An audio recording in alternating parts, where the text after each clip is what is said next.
está no ar. O podcast que vai mudar a sua mentalidade. Aqui você vai ver dinamismo, insights, transformação, mudanças, negócios e network. Pode mudar, Aline? Não só pode, como deve. E por falar em mudança, hoje nós temos um homem que nos impactou. Nós estávamos em um network maravilhoso. Esse homem encostou perto da gente e começou a contar a história dele. Sabe o que aconteceu? Eu me arrepiei dos pés à cabeça e comecei a enxergar Deus nos mínimos detalhes. Porque esse homem, ele é uma autoridade no que ele faz. Ele não é só formado em odontologia. Ele comanda o business neste ramo. Mas, acima de tudo, ele é um apaixonado por Jesus. Missionário dedicado a fazer a diferença na vida dele e na vida de outras pessoas. Humberto Ibrahim, que prazer ter você aqui com a gente. Nós estamos tão honradas. Como é que você está se sentindo agora? Me conta. Para mim é uma alegria estar aqui com vocês. É uma experiência nova, porque eu nunca fiz um podcast, fui convidado, me senti muito honrado por estar aqui com vocês, Miriam. É muito bom, assim, poder compartilhar um pouquinho. Chega a ser um pouco de resposta de orações, que quando você está no processo, você não entende por que você está passando. Sim. E aí quando você está aqui, podendo compartilhar, é um pouco de tudo. É um pouco de respostas que eu tenho daquilo que eu questionava há alguns anos atrás. Muito bom. Nós somos apaixonadas por Jesus. E quando a gente se conecta com outras pessoas que são assim... E que ainda assim, sem se desconectar de Jesus, fazem um arregaço ali nos business, e são pessoas prósperas, a gente fica ainda mais impactada com a história, né? Verdade, é o que queremos ver aqui. a pessoa crescendo, prosperando na sua área, enfim. A gente vai chegar na sua história. Tá bom. Mas conta pra gente sobre o seu trabalho, porque a gente ficou impressionadíssima com isso. Foi um insight, assim, maravilhoso. Hoje nós temos 2 projetos, né? Eu tenho a minha clínica odontológica em Alphaville, a Rafá Odontologia, né? Rafá vem de Jeová, Rafá, Deus cura, mas tem muita gente que liga lá atrás do Rafael. Associam ao apelido, né? Isso, e eu já disse a muitos, a gente tem até uma área instagramável que tem o texto bíblico que significa Rafá, e a gente tenta parar com esse negócio de ligar atrás do Rafael. E a Rafá foi o meu laboratório para um projeto de coworking odontológico. Inovador. A gente percebeu o mercado que havia uma demanda de necessidade de que muitos dentistas, donos de clínicas, não conseguem preencher totalmente as suas agendas. Então, ele tem um custo fixo e ele precisa girar. Sim. E cadeira odontológica parada é prejuízo. Verdade. Tá? E aí, o que eu entendia? Que isso acontecia comigo, principalmente durante o processo que eu passei, 30 internações, e eu via meu consultório parado. E através de um sistema de carro por assinatura que eu usava, eu pensei, por que eu não posso trazer essa assinatura para a clínica? Que bacana. Né? Aí eu comecei a desenvolver um coworking, eu criei uma página, um site bem simples, só divulgando a clínica, e eu comecei a perceber que havia um mercado que não estava sendo explorado, que é o coworking odontológico. E eu comecei a recepcionar dentistas que não tinham estrutura física, ou não queriam ter, ou não tinham dinheiro, isso é o de menos, mas eles precisavam de uma estrutura montada para que pudesse atender os pacientes deles. Legal. Perfeito. E eu, tendo uma estrutura montada e por causa do meu processo de doença que eu passei, não conseguia girar, eu precisava disponibilizar aqueles locais, aquelas cadeiras que eu tenho odontológicas, são 2, para que aquilo girasse sem a minha presença, sem que obrigatoriamente eu estivesse ali. E começou a girar e começou a fazer renda, né? Isso foi de 2019 para cá, já no finzinho do processo. E eu percebi, como dentista, que as redes sociais hoje estão cheias de empresas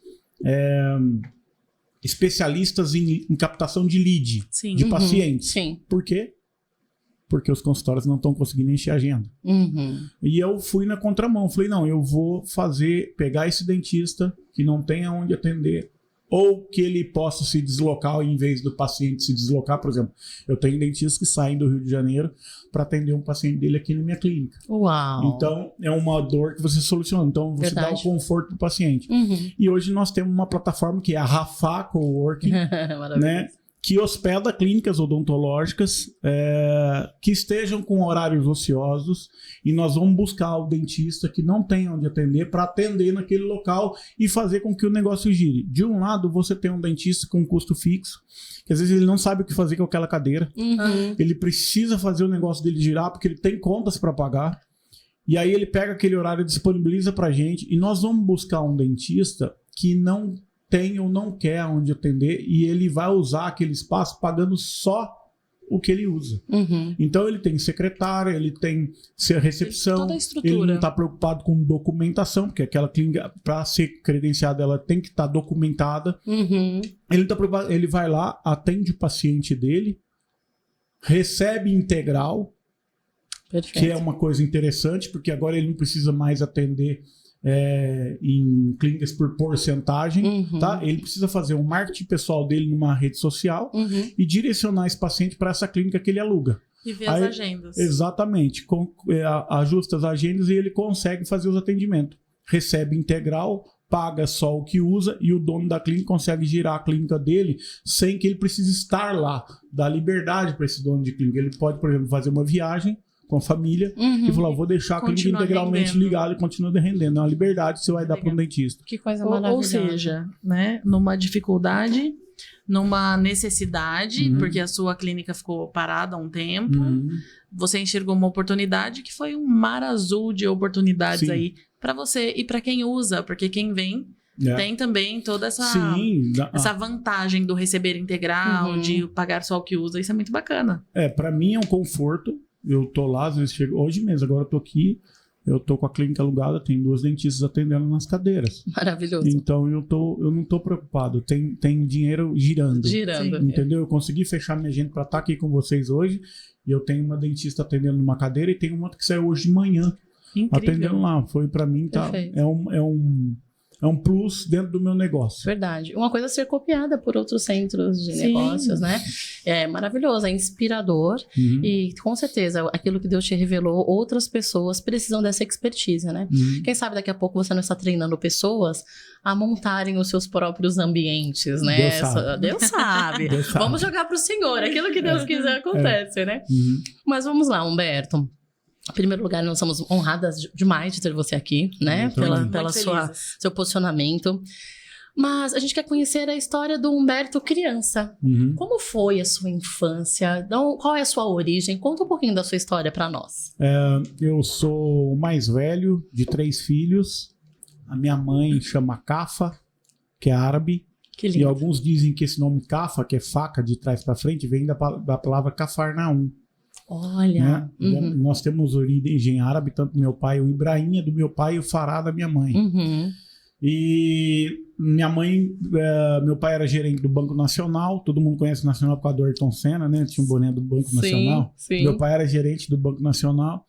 Só que com 38 anos de idade, meu pai morreu com câncer de intestino. Oh, meu Deus. Minha jovem. mãe, isso. A minha mãe ficou viúva com 31. Nossa. Aí a família da minha mãe era de Santo Antônio da Alegria. Santo Antônio da Alegria é uma cidade do interior do estado de São Paulo, próxima de Ribeirão Preto, Batatais, aquela região da Alta Mogiana. E a família da minha mãe era de lá, nós fomos para lá. Eu era o mais velho com 5 anos de idade, meu irmão do meio com 3 anos e a minha irmã com 1 ano de idade. A minha mãe simplesmente não casou mais, não quis e dedicou a vida dela a nós, né?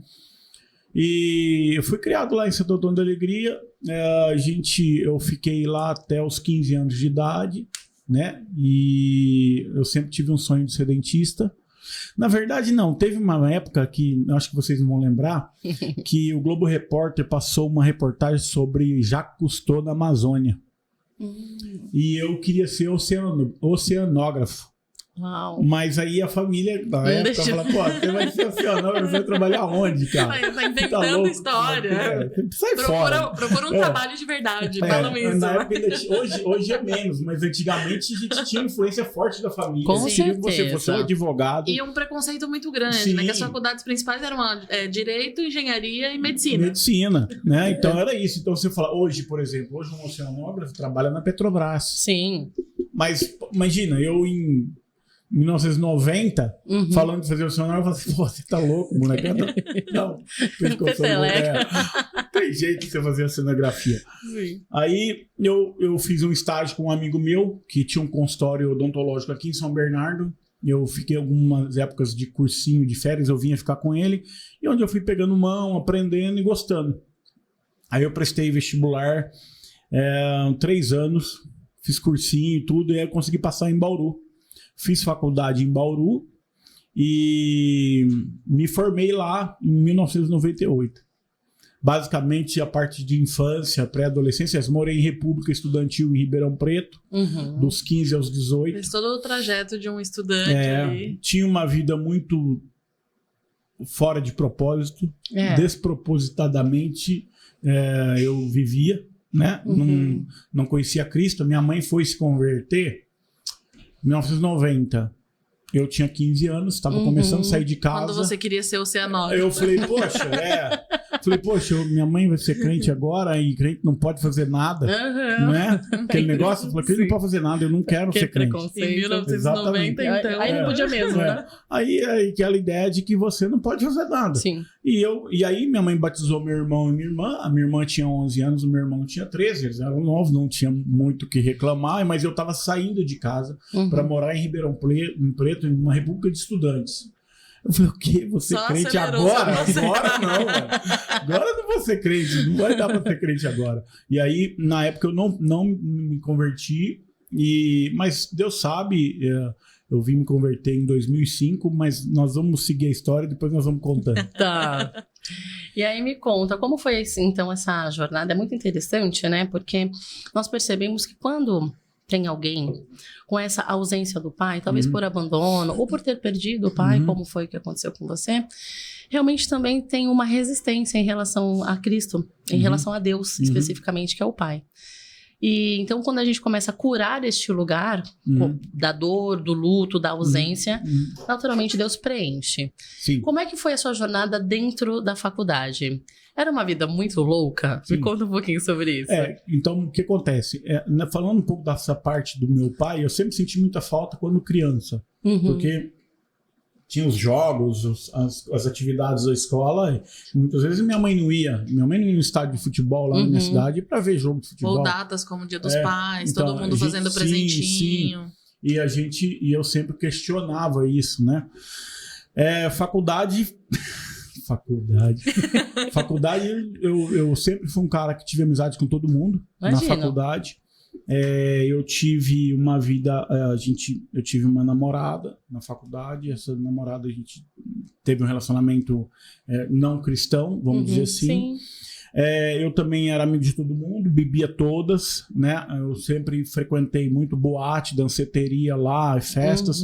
Até numa ocasião, eu como eu sempre fui grandão assim, gostava de briga, né? Nossa. E eu teve uma briga numa festa de peão em Bauru, que eu tomei 6 facadas.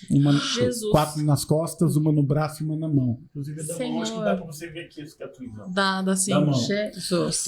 Então, você vê que Deus, ele me deu livramento durante muito tempo. Tá? Deus devia falar assim, eu tenho realmente um propósito na vida desse ser humano. Olha só, você vê meu rosto, eu tenho cicatrizes.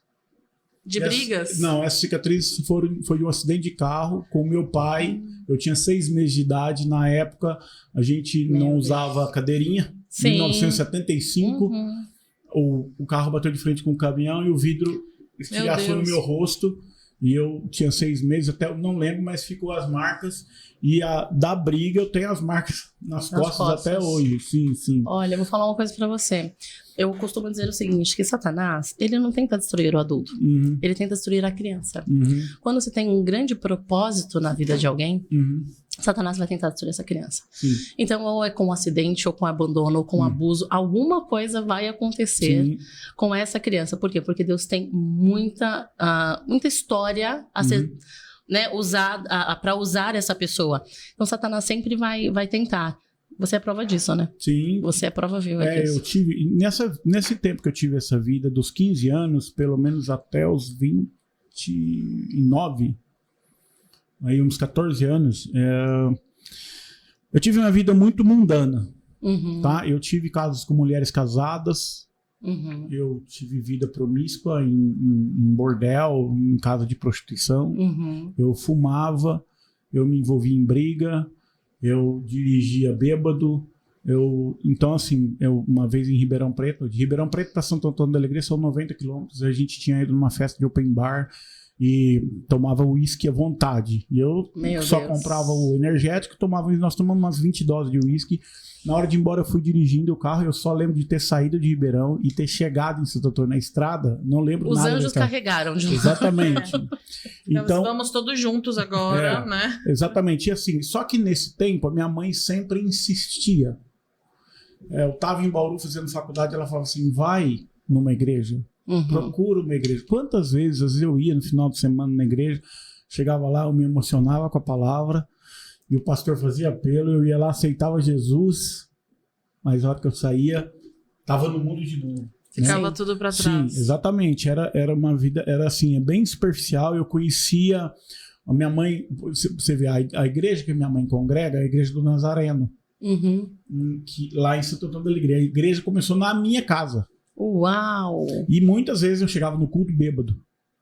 Meu Deus. Né? Meu Deus. Várias vezes eu chegava lá, era uma afronta para ela, porque ela estava vendo culto em casa, e eu chegava bêbado em casa, ou às vezes eu já ia dormir, às vezes ela acordava, eu estava todo vomitado, mal, sabe? Então, vida totalmente desregrada. Que assim, mulher guerreira sua mãe, hein? Eu ia dizer exatamente isso, falar assim...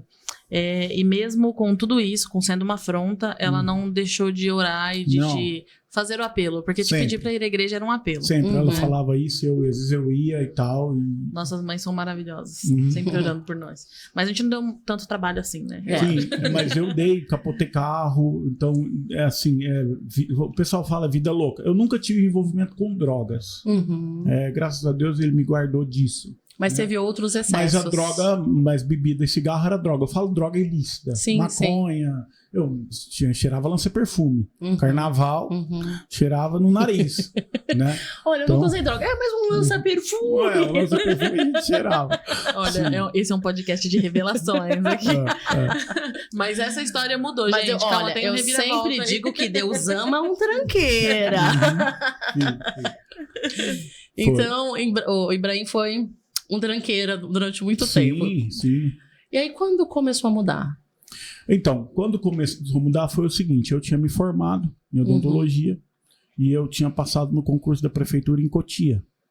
E eu fui trabalhar na prefeitura de Cotia em 2001 e eu fazia curso de especialização em endodontia em Presidente Prudente. Uma vez por mês eu ia para lá e eu atendia nos consultórios de uns amigos meus em Cotia. Então, o que acontece? Eu trabalhava na prefeitura, eu tinha 3 anos de formado e eu trabalhava com dentista com 20 anos de formado. E eu olhava e falava, bom, sou eu amanhã. Amanhã eu vou estar aqui 20 anos, velhinho, atendendo o pessoal aqui na prefeitura. Eu falei, eu não quero. Fazendo a mesma coisa. Exatamente. Eu falei, eu não quero isso. Eu preciso fazer algo diferente. E aí, eu comecei a pensar nisso, você entendeu? E eu trabalhava de endodontista, fazia canal no consultório dos colegas, e assim, eu tinha uma capacidade de produção, né? E além daquela capacidade, eu não ia ganhar mais que aquilo. Então, o meu crescimento era limitado. E nos dois lugares? Nos 2 lugares. Tanto, imagino que você é a prefeitura e você é o consultório. Em você eu estava limitado e você também. Limitado. E aí eu olhava. E você queria além disso. Eu falei, não, eu preciso tentar algo diferente. Bom, um amigo meu de Santo Antônio da Alegria, dentista, estava morando no interior do Maranhão, uma cidade chamada Açailândia. E ele falou, você não quer vir para cá? Porque aqui nós vamos montar uma clínica numa cidade chamada Buriticupu, que é a junção do Buriti com Cupuaçu, virou Cupuaçu, Buriticupu. Aí eu falei, vou só se for agora. Eu não tinha nem um passarinho pra dar água, nada. Eu falei, vou embora. Pedi dispensa da prefeitura, o pessoal falou, você tá louco, cara. Como é que você vai pedir exoneração de carga, ser concursado? Eu falei, não quero nem saber, vou embora. Catei minhas coisas, coloquei no carro e fui de carro pro Maranhão. Meu Deus, fui de que carro. ousadia. Fui de carro, só que antes de ir de carro, a minha mãe me chamou pra ir num culto em Santo Antônio da Alegria. Ela falou, vem no culto e tal. Eu falei, bom, só daqui um ano vou no culto. Sim. Aí nós chegamos no culto, a gente estava no culto lá e eu já tinha... Você sempre tem um esquema, sempre tem uma menina que você sai, que você não precisa nem chaveco, que tá pronto ali, o negócio é esquematizado. E eu tava no culto e eu já tava pensando no esquema e eu falei, bom, vou sair daqui, tomar uma e sair com a menina.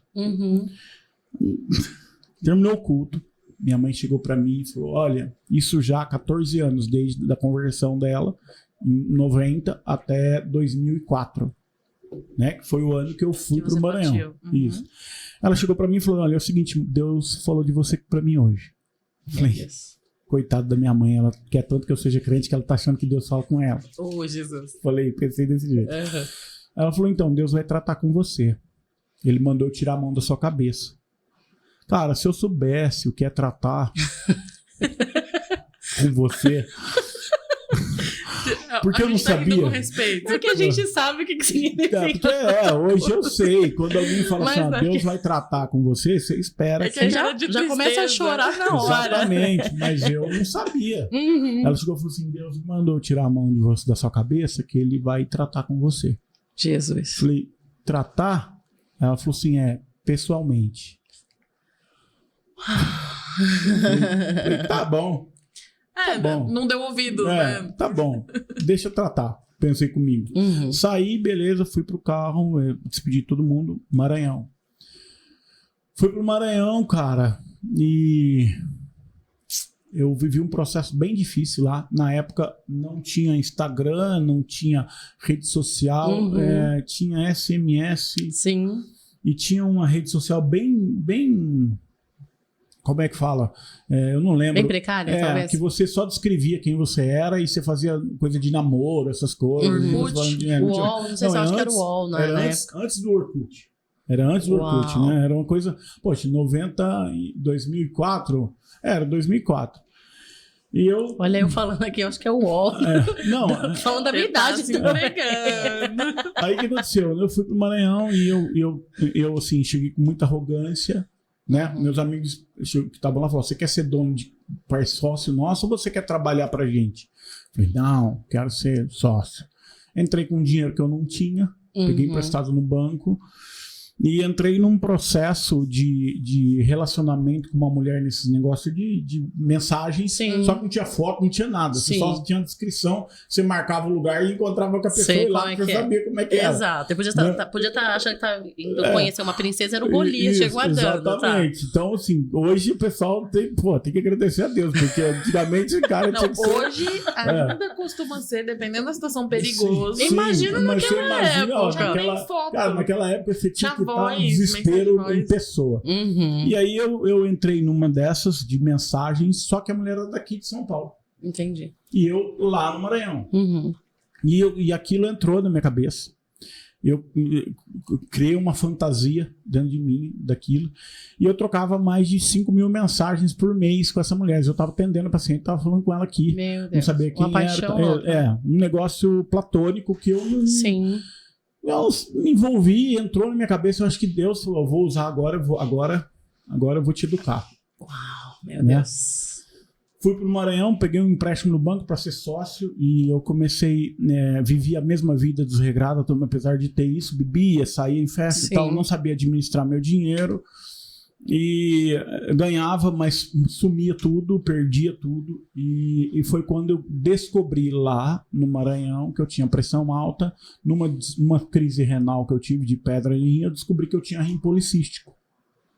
Né? O rim policístico é uma doença genética que eu peguei veio do meu pai e é que nem ovário policístico. Para a mulher é mais fácil saber. O que é um ovário policístico, assim, vai dando, os cistos vão crescendo, tem que remover. Sim.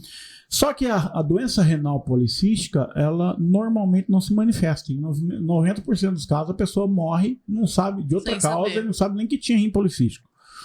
E eu descobri, eu tinha pressão alta e comecei a controlar a pressão com rim policístico. E eu comecei a ter algumas crises, urinava sangue, porque eu comecei a viver um tempo de muita ansiedade com esse relacionamento virtual. Uhum. E Descobrindo as doenças, foi um e combo. problema financeiro junto. Cara, você já viu o filme de faroeste? Que tem um cara que saca a arma e começa a atirar no pé do outro e fica pulando? Eu sou o cara que tava pulando lá. Você entendeu? Eu o cara que tava pulando, tomando um tiro no Senhor, pé. misericórdia. Entendeu? Então, assim, muito difícil. Eu sei que a gente terminou aquele ano de 2004, nós fizemos um fechamento da clínica, eu tinha ganho no dia 14 de... Eu guardo as datas, porque como eu já dei muito testemunho, você Sim, consegue... Você acaba... Dia 14, eu ia embora dia 15 de dezembro para Santo Antônio da Alegria, na casa da minha mãe. No dia 14 fizemos um fechamento, eu tinha ganho 14 mil reais em 2004. Uhum. Acho que ia ser uns 30 hoje. Uhum. No dia 15 eu não tinha mais nada, eu tinha 300 reais no bolso. Porque eu Jesus. tinha gasto, já comprometido todo o dinheiro do fechamento. Sim. Né? Uhum. Vim embora com o carro de um amigo meu, que ele me emprestou. Ele não emprestou, não, ele arrumou um cara para comprar o carro dele aqui em São Paulo. Eu vim com Você o veio carro, trazendo. o carro. Cara, cheguei na minha casa em 2004, na casa da minha mãe. Bagaço. Você Bagaço. saiu pra ser sócio numa Isso, clínica. desenvolver, Voltou pra crescer. casa dela. Voltei assim, cara, eu emocionalmente destruído, financeiramente com dívidas, Uhum. sem ter nenhum mínimo de Deus longe. Deus longe, que Deus? Não sabia quem era Deus. Uhum. Problemas de saúde, né? Então eu tinha ido pro Maranhão para melhorar e voltei muito pior. Muito pior.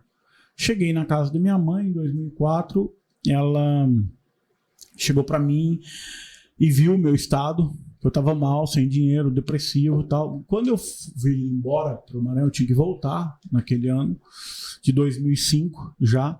Ela chegou na porta, eu acho que ela já estava no máximo do estresse, porque já iam 15 anos de oração e tal. Sim. Ela falou assim para mim no portão da minha casa. Falou, olha, eu vou te pedir uma coisa.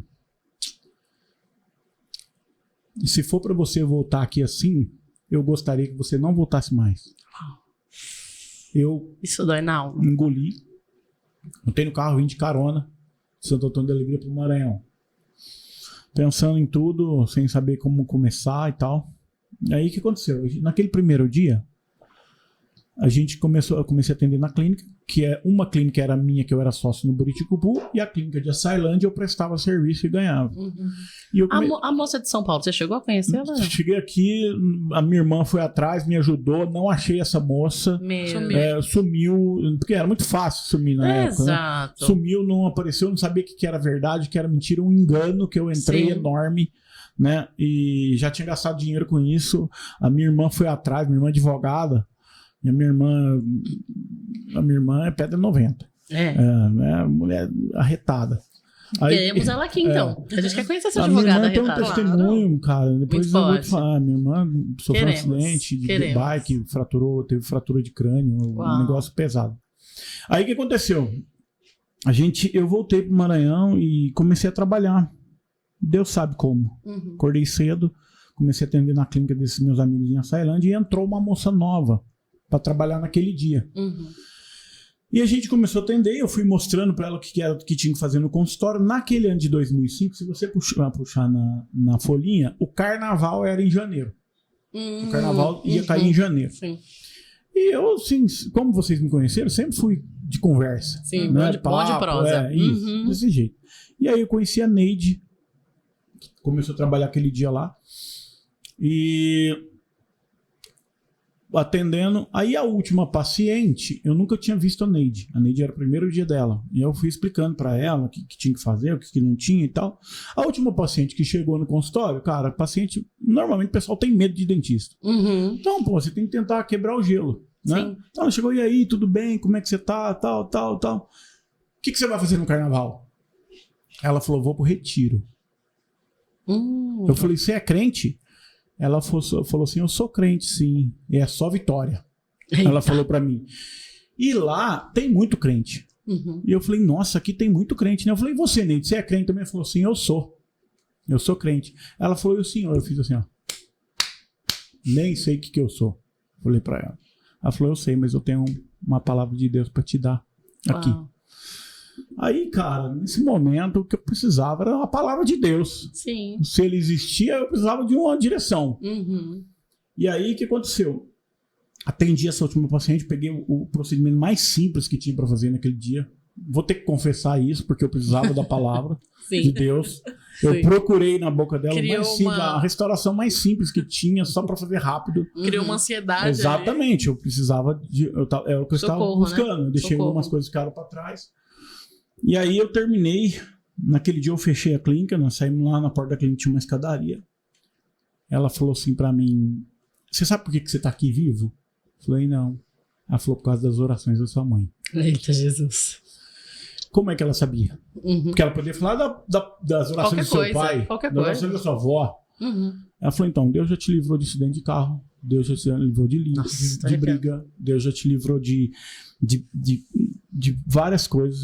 Ela veio dizendo os livramentos que Deus me deu. Ela não teria como saber. Exatamente. E ela falou assim pra mim, é a última chance que ele vai te dar hoje.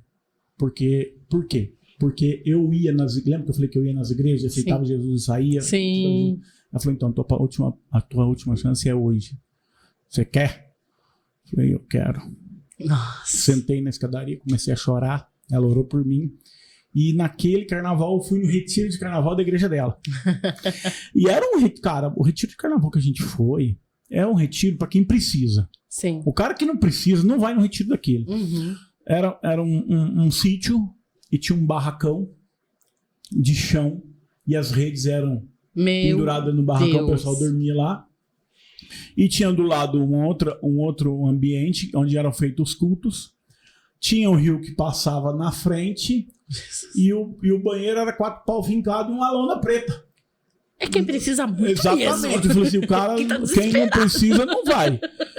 Não vai. E eu fui nesse retiro, eu dormi dentro do carro, só deixava uma fresta assim, aberta pra eu respirar, porque senão o mosquito comia você lá. E lá eu aceitei Cristo de novo, o pastor fez o apelo, e era uma igreja do G12.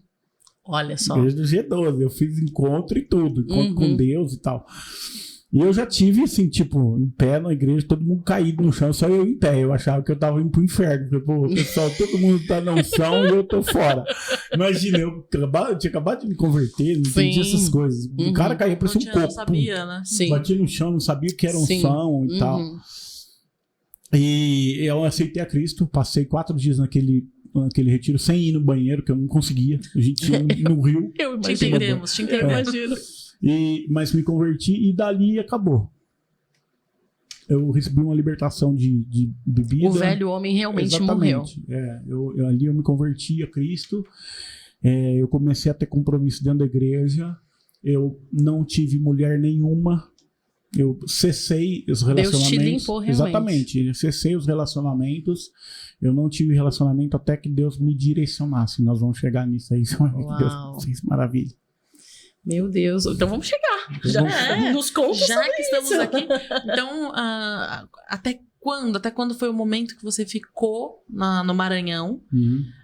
Porque a gente sabe que você fez missões na Amazônia, assim, mas assim, você voltou para São Paulo.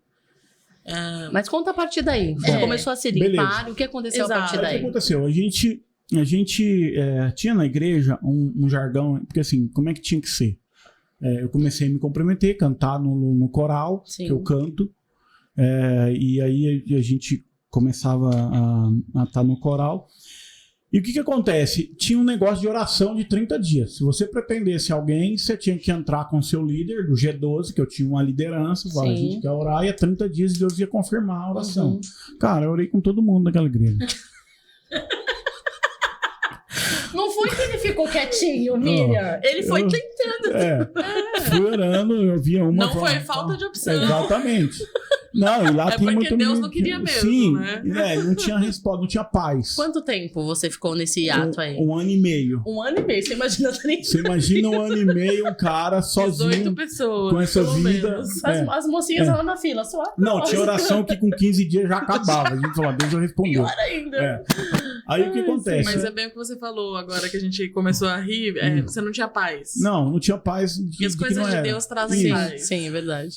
E eu falei, meu Deus, e agora? Só que nesse período... Será que eu não vou casar? Então, A Miriam tá orando. Nesse período, o que aconteceu? Eu aprendi uma lição. Porque eu via na igreja, muita gente falava, preciso achar alguém para me fazer feliz. E eu entrei nessa, de precisar achar alguém para me fazer feliz. Entendi. E chegou um período, lá pela 25ª oração, eu falei, eu não quero achar ninguém para me fazer feliz. Não quero. Eu não quero achar ninguém para me fazer feliz e eu não quero ser responsável pela felicidade de ninguém. Eu preciso dar um jeito de ser feliz sozinho.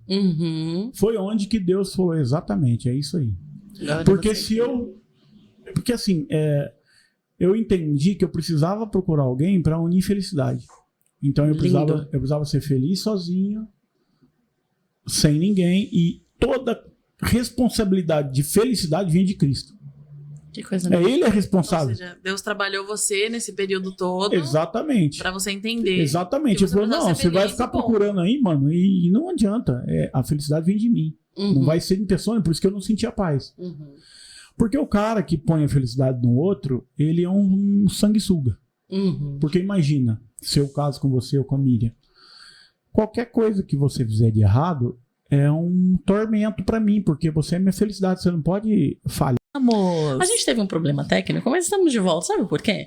Porque o Humberto estava falando pra gente sobre assumir pra si a felicidade. E aí a energia aqui no local também assumiu a felicidade pra ela, assumiu e a gente ficou aqui a ver navios. Nos fale um pouquinho mais, Humberto, sobre assumir pra si a felicidade. Isso foi uma libertação emocional pra mim. Por quê? Porque eu parei com esse negócio de achar que eu tinha que achar alguém pra me fazer feliz. Sim. Eu precisava buscar a minha felicidade em Deus, para que o dia que eu conhecesse alguém feliz também, eu fosse juntar a minha felicidade com ela, tá? E aí eu não ia virar um chupim dela. Sim. Dessa pessoa. Por isso que hoje tem muitos casamentos evangélicos que acabam. Verdade. Porque, infelizmente, você não tem um emocional preparado. Você joga tudo na outra pessoa e a outra pessoa joga tudo em cima de você. Verdade. E ela não consegue te responder à altura de tudo que você quer. Porque você só quer a qualidade da pessoa, você não quer os defeitos. E eu não consigo também, porque eu não tenho condições de dar pra ela só qualidade, eu vou dar defeito. Verdade. Até um dia. Só um parênteses, a gente estava numa crise de casal conjugal, eu e a Ana Cláudia. Eu vou chegar nisso do casamento, mas eu queria, dentro disso, do que a gente tá falando. Fazia 10 anos já que a gente tava casado, e a gente entrou numa semana bem difícil, conjugal, e eu chamei ela, falei, vamos conversar uma coisa aqui. Nós temos 10 anos de casado. Vamos supor que eu vou viver mais 30 anos pra frente. Você acha que eu vou só acertar daqui pra frente? Que daqui pra frente eu só vou fazer aquilo que você gosta e que nunca mais eu vou precisar de pedir perdão? Eu falei, você tá preparada pra me perdoar mais 30 anos pra frente? Porque isso não vai acontecer. Eu não vou conseguir só acertar. Verdade. Vai ter momentos que eu vou te decepcionar. Você tá preparado pra me perdoar mais 30 anos? Porque se você não estiver preparada, o nosso casamento tá um fracasso. Verdade. Outra coisa, nós temos 10 anos de casado. Você acha que você até aqui só acertou comigo? Que eu nunca olhei pra você e falei, meu Deus do céu, a mulher que o senhor me deste tá dando defeito. Né? É verdade. E eu tô preparado pra te perdoar mais 30 anos. Porque eu reconheço meus defeitos. A primeira coisa, cara, quando você vai perdoar alguém, é você falar, eu sou carente de perdão. Se você não consegue reconhecer isso, você esquece, você não vai conseguir perdoar ninguém nem nada. Olhar pra dentro. Exatamente, começa com você. Então, depois dessa conversa, depois desse questionamento que eu fiz pra ela, as coisas deram uma mudada. Ela entendeu, falou assim, eu não tenho condição de acertar 30 anos, cara, não vamos ficar 30 anos juntos, eu vou errar. Vão ter coisas que eu vou fazer que você vai ter ódio de mim, talvez raiva, mas você vai ter que engolir e perdoar. E é assim que nós vamos levar nosso casamento. E isso foi um divisor de águas dentro do meu casamento. Mas esse fortalecimento veio já desde aquele momento que você decidiu. Desde quando eu decidi, para eu poder pôr em prática dentro do casamento. Então, por exemplo, Tem coisas que a minha esposa erra, ou que eu cobro, mas eu não vou para agressão. Né? Eu não fico. Não fica desestabilizado. Aquilo dentro de mim. Né? Aquilo não me magoa. Fazendo crescer uma mágoa. Exatamente. A raiz de amargura não cresce. Por quê? Porque eu sou blindado com isso. Eu não tenho nenhuma mágoa da minha esposa, de nada que ela fez, de nada que ela me falou. Por quê? Porque eu já fiz e já falei também, já precisei pedir perdão. E às vezes eu vou lá pedir perdão dando certo. Uau, que humildade. Entendeu? Então a gente precisa ter essa consciência. Isso eu aprendi nesse período. Nesse período que eu tava sozinho. E aí você quer saber como eu voltei? Beleza. Eu conheci a Isabel antes de ir pro Maranhão. A Isabel é a esposa do meu pastor hoje da Igreja Congregacional de Cotia. E a Isabel não queria que eu fosse pra lá. Ela começou a fazer campanhas aqui pra eu ficar, fica. Eu vou arrumar um consultório. Mas era propósito de Deus. Eu me converti lá no Maranhão. Aí um dia eu liguei pra Isabel. Eu não conhecia a Ana Cláudia. Liguei pra Isabel do Maranhão. Eu falei, Isabel, era uma sexta-feira. Falei, Isabel, cara, tá difícil aqui porque eu tô trabalhando, mas eu sinto falta de ter uma companhia, ter alguém, né, pra namorar, e eu vejo que isso não vai rolar. Ela falou, então, semana passada, ela aqui em Cotia, eu lá no Maranhão. Semana passada eu fui num casamento e eu vi uma moça lá muito séria com Deus. Ela tem um namorado, um noivo lá, mas o noivo não é muito sério com Deus, não. Olha aí. Eu falei, você tá louca? Eu imaginei ele ligando e falando, chorei com todas as moças aqui. Desculpa. Dois experientes. Não podíamos deixar passar. Aí eu falei, você tá louca, Isabel? Você tá querendo me apresentar uma moça que mora em São Paulo, que eu saí daí e tem um noivo, e como é que isso pode dar certo? Ela falou, não sei, se for de Deus, ele traz dos Estados Unidos pra você. Eu falei, tá bom, o que você quer que eu faça? Vamos orar pra pedir pra Deus mostrar isso na sexta-feira. Bom, eu vou orar, mas sem fé. Vou confessar, porque eu falei, isso é impossível. Não tem como dar certo, né? Como é que eu tô morando no Maranhão, no interior do Maranhão? Você começou a orar sem ela saber. Sem a minha esposa saber, não conhecia minha Sem esposa. conhecer. Sem conhecer. Deus não faz umas coisas muito Sem loucas conhecer, na nossa sem vida. conhecer nem nada. Eu tô sentindo umas indiretas aqui. Aí o que aconteceu? Eu não conhecia a Ana Cláudia, eu conhecia a Isabel. A Isabel me falou da Ana Cláudia, de um casamento que ela foi do irmão dela. O irmão, meu cunhado hoje casou, tinha ido no casamento. E viu a Ana Cláudia e falou assim, essa moça é de séria com Deus, mas um noivo dela, acho que eu não sei como que ela sabia disso, mas ela me falou. Eu falei, Isabel, não tem jeito de só dar certo, filho, eu tô no Maranhão. Você sabe de onde? Aí ela falou, se for de Deus, ele traz dos Estados Unidos pra você. Meu Deus. Eu falei, tá bom, então, vamos orar. Eu peguei e fui orar no sábado, naquele sábado. Eu falei, Senhor, o Senhor sabe todas as coisas. Socorro, Deus, socorro, não Deus. tinha o que falar, cara. O que eu vou falar? Falei, Deus, me mostra. Beleza. Naquele sábado que a gente começou a orar, o que acontece? Tem uma moça que chama Renata. E essa Renata é sobrinha da Isabel. Vamos ver se vocês entendem. Sim, aqui. entendi. E a Renata trabalhava com o seu Antônio, que é o pai da Ana Cláudia. Ela era secretária. E a Renata era da mesma igreja da Isabel. Deu pra entender, mais ou menos? Sim. E aí, naquele sábado, a Ana Cláudia descobriu que o namorado dela tinha outra. E que a Ana Cláudia era amante. Naquele sábado. Jesus. E, cara, aquele sábado, a Ana Cláudia foi a derrota, né? Ela já é mais velha, ela era mais velha da casa dela. Os dois irmãos já tinham casado, ela já estava com 29. Foi bom. Na igreja ela não via ninguém. Parece que eu não vi ninguém lá, ela não via ninguém aqui. Tanto que esse cara não era nem na igreja. Ela foi no consultório, ele era dentista, por isso que eu falo que ela é Maria Consultório. Não tinha falado, mas agora revelou mais uma revelação. Aí ela foi no dentista, ela começou e ela tentando evangelizar ele e trazer pra igreja. Sim. Porque na igreja ela não via ninguém. E aí ela descobriu, largou dele. Essa história de como ela descobriu, eu acho que é ela que tem que contar. Sim, a gente vai trazê-la. Isso. Vai ser muito legal. Já tá na agenda. Aí o que aconteceu? Na segunda-feira, eu tô lá no Maranhão, a Isabel me liga. Fala, cara, a Renata me falou que, Deus já resolveu. que a Ana Cláudia largou do namorado, mano. Que ela não tá com ele mais e eu vou lá falar com ela. Falei, você tá bom, Deus então sempre vai. usa uns casamenteiros, gente. A gente, Tem pessoas que não dá nem pra discordar, né? Fala assim, eu vou lá falar, tá bom, então vai, vou aí, fazer o quê? Aí ela ligou pra Renata, falou, Renata, fala pra Ana Cláudia que eu quero almoçar com ela. A Renata falou, ó, Ana Cláudia, a Isabel quer falar com você e tal. E aí a Ana Cláudia achou que era assunto de negócio, porque meu sogro tem uma empresa aqui em Jandira, e a Isabel comprava produtos da empresa do meu sogro e achou que era negócio. Só que a Isabel sempre falava com o Marcelo, que é o meu cunhado. E aí chamou a Ana Cláudia e começou a falar de mim pra Ana Cláudia. Eu falei, Ana Cláudia tinha acabado de descobrir traição. Tava, porra, essa mulher tá louca, né? Ferida. Só que no meio de um assunto, ela falou, então, mas a dona Cafa, de novo, a minha mãe, né? Ela falou, Cafa? O que é Cafa? Ela falou assim, não, eles são árabes. E a Ana Cláudia sempre gostou da cultura árabe. Ela fazia danças árabes, ela gostava da comida, ela ia na 25 atrás. Ela já estava se preparando pro marido dela, ela nem sabia. Ela nem sabia. E aí ela falou, poxa, ele tem crente árabe, porque ela nem achava que tinha crente árabe. Falou, tem. Ela falou, então, aí a Isabel ligou pra mim. Ligou pra mim e falou, ó, eu tô com a Ana Cláudia aqui e ela quer falar com você. Eu falei, oi, tudo bem? Que time você torce? Mentira. Eu falei, não vou dormir com o inimigo, né, mano? Eu preciso saber que time que ela torce. Ela falou, Corinthians. Eu falei, beleza. Então Timão eu. Primeira coisa, porque crente eu já sabia que ela era. Né? Então a segunda pergunta é... A primeira pergunta já foi sanada. Eu não perguntei nenhum nome. Eu falei, que time você torce? Ela falou, Corinthians. Eu falei, beleza. É nóis. É nóis.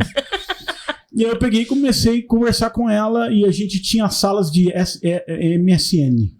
Na época tinha as câmerazinhas. Sim. E eu ficava aí fazia o grupo de MSN, a pastora, a Isabel, o pastor, o pessoal entrava junto e devagarzinho ia saindo, ficava só eu e ela. E eu fiquei 4 meses lá no Maranhão e ela aqui falando com ela. E eu vim no meio do ano, 2006, em junho, para conhecer.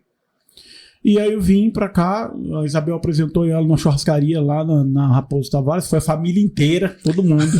Vamos amarrar. Minha família árabe, né, mano? Minha família árabe, foi todo mundo. Imagina você conhecer o seu amado e chegar a família inteira pra te avaliar. Gente, o casamento eu não sabia. Já fui e tal, e foi um negócio muito esquisito, mas beleza. E aí eu fui, a gente não ficamos juntos na primeira vez, aí teve um culto, que a gente, em Cotia, a Isabel chamou o pai e a mãe dela e ela. E aí, no final do culto, eu fui trazer a Ana Cláudia pra casa e a Isabel segurou o pai e a mãe. Mas por ela, não tinha combinado nada. Sim. Falou, vou levar isso pra comer uma pizza, eu fui com a Ana Cláudia. Aí naquele dia a gente ficou junto. Deu o primeiro beijo, né? Os beijos, só beijo. Lógico. Lógico. Aí eu senti um pouco de dificuldade, né, da coisa desenrolar, e foi chegando o dia de eu ir embora pro Maranhão. Eu falei, eu chamei e falei o seguinte, pra eu ficar não serve. Porque pra eu ficar... Cabra macho de Jeová. Falei pra eu ficar não serve, porque pra eu ficar, eu volto na vida que eu vivia. Isso mesmo. Não existe beijo sem compromisso. Falei pra ela, sem beijo sem compromisso não serve. Então é o seguinte, você quer namorar comigo? Porque conforme a sua resposta, eu vou resolver coisas no Maranhão. Se você falar que não quer, eu vou me tocar minha vida lá. Se você falar que quer, eu vou me arrumar para vir embora. Uau. Vou vender minha sociedade, vou vender o que eu tenho lá que não é muita coisa e vou vir embora.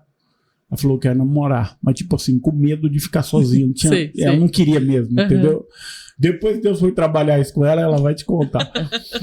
E aí eu fui, falei com o pai dela, beleza, fui com a cabeça, vendi tudo lá que eu tinha, parceria, saí da prefeitura de lá que eu tinha passado no concurso, saí de novo, pedi exoneração, voltei. Em janeiro de 2006 eu tava aqui em São Paulo novamente, morando em Cotia, já namorado da Ana Cláudia. Meu Deus. Você tá vendo como funciona? Quando é pra ser, não interessa se você já orou com a sua igreja inteira. Não interessa, moçoila, se você é a irmã mais velha, aquela encalhada que todo mundo olha com tristeza. Não vou falar de pessoas que são as únicas solteiras na família. A mesa de solteiros da família somos eu e os meus sobrinhos gêmeos de 12 anos. Mas é assim que Deus faz. Essa história tem muita coisa para desenrolar ainda, mas nós vamos pro intervalo e rapidinho a gente volta, porque o que Deus fez na vida deste homem é extraordinário. Não perca. Fica aí. Só quem tem mais de 11 anos de mercado e experiência dia após dia trabalhando por você, que é o nosso parceiro, pode trazer resultados para melhorar a sua marcenaria. Vem para Chapa Forte, porque aqui nós cortamos, fitamos, furamos e trazemos qualidade para o seu projeto. Aqui você não tem apenas uma madeireira, você tem um parceiro trabalhando por você.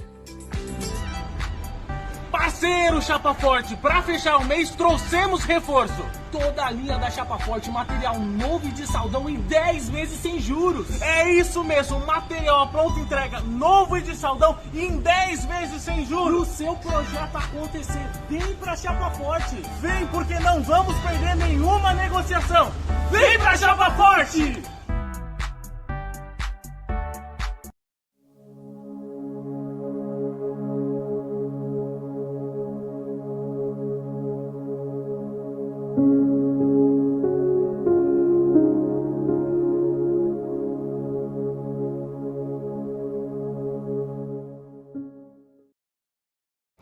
Olá, tudo bom com você?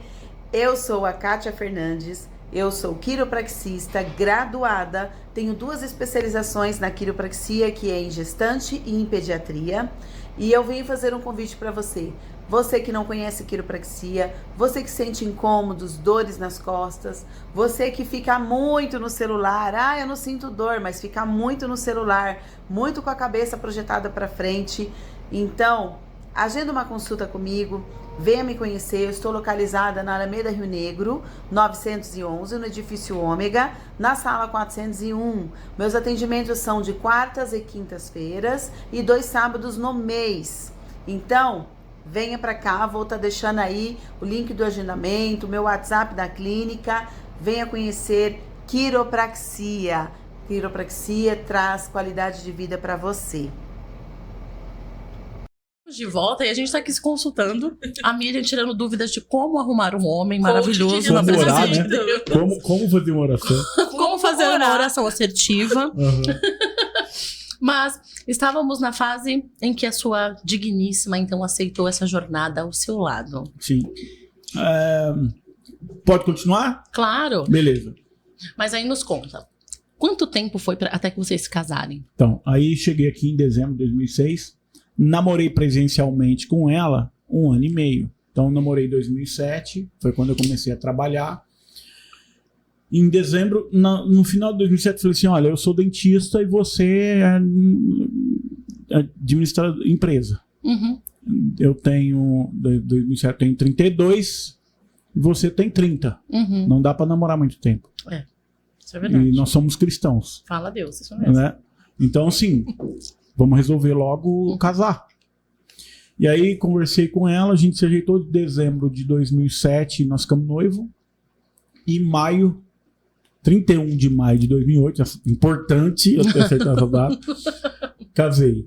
Casei com a Ana Cláudia, nós viemos morar numa casa aqui em Alphaville, o pai dela tinha dado a casa para ela. Não, foi um ponto de discussão que eu não queria vir. Uhum. Eu queria que ela começasse no meu mundo. Entendo. Só que foi um conflito isso, mas a gente, por pressões de pastor, de mãe, de tudo, eu acabei cedendo. Se você quiser uma filha, você não vai dar a casa e tal, beleza. Comecei a morar com ela. Então a gente eu fiquei lá 2008, 2009, quis ter filho. O negócio, porra, a gente já tava atrasado, mano. Casamos com 30. Acelera esse processo. Não dava pra ficar. Esse negócio de estamos atrasados começa a me preocupar um pouco. Eu casei com 33, né? Falei, a gente precisa dar uma filha. Você quer filho? Isso foi conversado antes, que ela queria ter filho. Porque se ela fala pra mim que não quer, já era a resposta de Deus que também não servia. Não é a pessoa. Ou eu orava pra mudar, ou eu ia falar, não. É verdade. Ela falou, não, eu quero, beleza. E aí eu descobri nesse processo que a gente tava querendo ter filho, que eu não podia ter filho. Que eu tinha um problema chamado varicocele. Varicocele são varizes que dão no testículo e eles atrapalham o desenvolvimento de espermatozoide. Sim. E eu comecei a fazer tratamento, né, para isso, tomar remédio e tal, e o médico falou, não, tem que fazer uma cirurgia. Aí fui para Ribeirão Preto, onde meu convênio era lá, operei em Ribeirão. Depois de um tempo voltei a fazer os exames de espermograma e mandei o resultado para um amigo meu médico no Maranhão. Ele falou, cara, eu acho melhor você procurar um especialista em reprodução humana para te ajudar, para vocês fazer de descobrir, de fazer cirurgia. Fazer cirurgia, tudo. Depois da cirurgia que eu fui fazer, mandei o exame para ele, fiz o exame, falou, esse resultado do exame, falou, você tem poucos espermatozoides, eles são lentos. E ele disse assim, é como se um jabuti tentasse sair daqui do Maranhão e ir para São Paulo. Ele morre no meio do caminho. Entendi. Falei, tudo bem. Catei a Ana Cláudia, falei, vamos lá no seu médico, doutor Alessio Calil Matias. Lá, fantástico. Cara fantástico. Chegamos lá no consultório dele, Eu cheguei, a Ana Cláudia até no meio do caminho falou, o que eu vou fazer lá? Ela falou, você é louca? Você é teu médico, eu vou fazer filho, se a gente tiver que arrumar um filho, vai ser com você, como é que você não vai comigo? Tem que ir comigo. Aí, nós chegamos lá, ele recebeu a gente, recepcionou, olhou meus exames, falou, realmente não tá muito legal, mas eu vou te dar algumas medicações que isso pode melhorar essa performance. Não sei se era uma pista de treinamento que ele ia dar para meus espermatozoides correr, né? Mas é um negócio que ia melhorar a performance do espermatozoide. Não era, por exemplo, não era um estimulante para ereção, não era Sim, isso. não. Uhum. Era pra melhorar a saúde do espermatozoide. Sim. Aí ele olhou para ela e falou, e você, como é que você tá? Ela falou, tudo bem, graças a Deus. Tal. Ele falou, tá com uma cara de quem tá grávida? Aí eu falei, não, ela tem cólica. Ela tá com cólica. Eu falei, não, mulher grávida tem cólica. Vai na sala do lado ali, vamos fazer um ultrassom. Você acha que Deus faz umas coisas dessas? Aí foi na sala do lado, fez ultrassom. Nossa, eu tô emocionada, acredito. Ela tava com um saco gestacional de 5 semanas. Uau. E eu falei, saco gestacional é o quê? Mioma? Ela falou, não, ela tá grávida. Aí tinha uma data assim, ó, 26, eu já comecei a me tremer todo, eu até fico emocionado também de falar disso. Tinha uma data no visor, 26/1 de 2011. Falei, essa data aí é o quê? Falou, data provável de nascimento do bebê. Ela falou, por quê? Porque 26/1 de 2011 é meu aniversário. Meu Deus. Como Deus é perfeito. E eu sou chorona também. E a minha filha nasceu. Chegou dia 27 de dezembro de 2010. A Ana não tinha um dedo de dilatação. Falou, nós vamos marcar dia 25 de janeiro. Eu falei, não dá pra ser dia 26? Falou, por quê? Porque é aniversário meu. Ela falou, então não vamos ser dia 26. E a Karine nasceu 7 horas da manhã, dia 26 de janeiro de 2011. Meu No dia do meu aniversário. Que presentão que Deus te deu, hein? Uhum. Deus faz Segura firme aí. Por favor, fica à vontade. Até eu tô pensando. Pode mudar, a gente muda também de... A gente muda de direção, a gente começa a chorar, tá É. tudo certo. Deixa Deus fazer as coisas. Então, o que aconteceu? A Karine nasceu naquele ano e a gente pegou e tava feliz. E eu falei, Ana, a Karine nasceu no dia do meu aniversário, a gente morava na casa, a Karine é uma menina linda, ela faz, hoje o aniversário é só dela, eu não faço mais aniversário, né? Acabou, acabaram com meus aniversários. Você abriu mão Eu disso. abri mão, exatamente. Aí naquele ano de 2011, no final do ano, eu falei, Ana, vamos tentar outro? Aí ela falou assim, vamos. Eu falei, beleza, é porque tem casais aí que tentam tanto tempo, eu já tive Sim. aquele problema, isso aqui foi um milagre. Verdade. Mas quem sabe, né? Beleza, a gente começou a tentar em novembro de 2011. Beleza, a gente terminou aquele ano, a gente passa a virada de ano todo ano na igreja. Uhum. A gente pode passar em qualquer lugar do mundo, mas a virada A do ano virada vem na na igreja. igreja. Passa orando. E a gente passou a virada do ano e foi pra praia na casa do meu sogro. Eu, a minha mãe, a minha filha e a Ana. Descemos pra praia. E a primeira coisa que a gente foi fazer foi achar uma igreja lá pra gente poder ir, não ficar sem congregar. Peguei e fomos na igreja, deixei a Karime, quer dizer, com M de Maria, Karime, Uhum. quer dizer mulher generosa, Ah, que... em árabe. Que lindo. Uhum. Aí deixei a Karime com meu sogro, minha sogra, foi eu, minha mãe e a Ana Cláudia numa igreja que a gente não conhecia. Uhum. A gente sentou lá na igreja, tá no culto, entra um pastor novo, devia ter uns 23, 24 anos, bem tipo Davi, bem Uhum. mirradinho, pequeno. Eu falei, isso aí não sabe nada de Bíblia. Pensei comigo. Ignorância e preconceito. Sim. Eu falei, cara, Deus, o que eu tenho que fazer aqui? Esse cara não sabe nada. Uhum. Né? Pensei comigo. Começou o culto, ele começou a pregar. Eu falei, legal, ele sabe, ele entende. Eu comecei a analisar o cara e tal. E Deus, ele quebra a gente, né? Ele chegou no meio do culto, ele parou o culto. Ele olhou para Ana Cláudia e falou assim, Deus vai te dar outro tesouro. Aí eu já falei, como outro? A Karime não tá aqui? Como é que ele sabe? Foi o que me pegou, que me prendeu. Uhum. Aí ele falou, chamou os pastores da igreja, falou, vai lá orar na barriga dela, porque Deus vai dar outro tesouro para eles. E aí vieram os pastores, começaram a orar, e eu fiquei assim muito mexido, né? Eu sou muito duro. Chorei pra caramba aquele dia, comecei a chorar. E aí terminou o culto, eu falei, vou falar com ele. Eu falei, o que acontece? Ele falou, não, como um ultrassom, uma TV fora do ar que você vê lá, eu vejo vida dentro da barriga dela sendo formado. Eu falei, tá bom, subimos, voltamos e subimos, já viemos embora. Eu falei, pode fazer o exame, porque se você não tiver, eu vou voltar lá pra falar com ele. É, lógico. O seu instinto humano. Eu falei, então você faz o exame, porque se você não tiver grávida, eu vou voltar lá pra falar com o pastor. É que nem sunamita.